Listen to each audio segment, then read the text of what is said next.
Dalam banyak literatur, terutama pencarian situs internet yang didukung oleh tutur cerita masyarakat, Wewe Gombel atau Kolong Wewe adalah roh perempuan yang meninggal bunuh diri. Dia mengakhiri hidupnya setelah membunuh suaminya dan dikejar-kejar warga akibat perbuatannya itu. Pembunuhan itu dia lakukan setelah memergoki suaminya selingkuh dengan perempuan lain.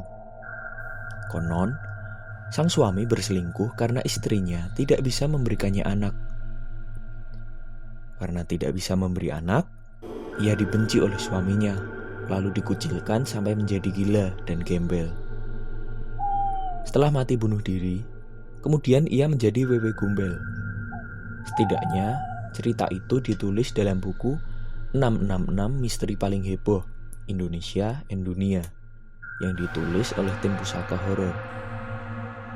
Dalam cerita tutur masyarakat, hantu Wewe Gombel juga diceritakan suka menculik anak kecil yang sedang bermasalah dengan orang tuanya. Dia bakal menculik anak dan menyembunyikannya, lalu menakut-nakuti sang orang tua. Setelah orang tua sadar bahwa apa yang dia lakukan pun salah, baru Wewe Gombel akan melepaskan anaknya. Sesuai dengan namanya, kisah asal-usul Wewe Gombel ini konon berasal dari daerah Bukit Gombel di Semarang, Jawa Tengah. Beberapa orang menyebut daerah itu merupakan wilayah kerajaan hantu. Peristiwa kemunculan Wewe Gombel ini diantaranya terjadi di wilayah Semen, Wonogiri, dan Klaten, Jawa Tengah. Ciri khas dari Wewe Gombel atau Kolong Wewe adalah bentuk buah dadanya yang besar dan menjuntai seperti buah pepaya.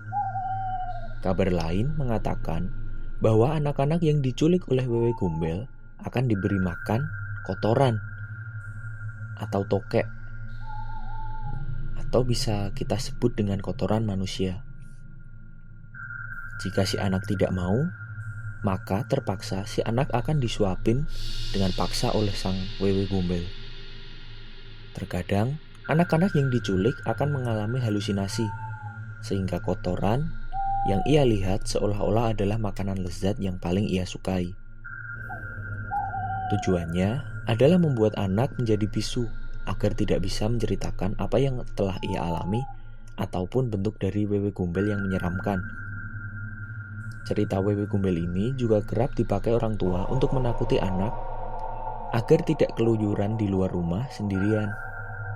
Orang tua bakal bilang, "Awas, jangan keluar sendirian, nanti digondol sama Wewe Gombel." Mendengar ancaman seperti itu, si anak pasti takut.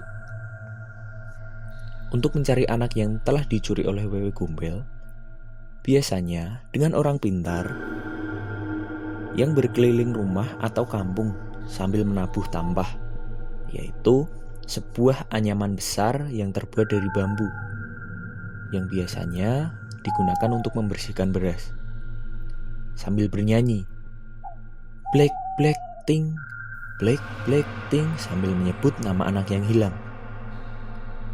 Muncullah atau keluarlah dinyanyikan sambil keliling rumah atau kampung hingga 7 kali.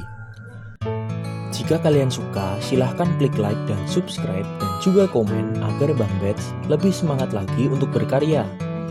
Konnichiwa Mina.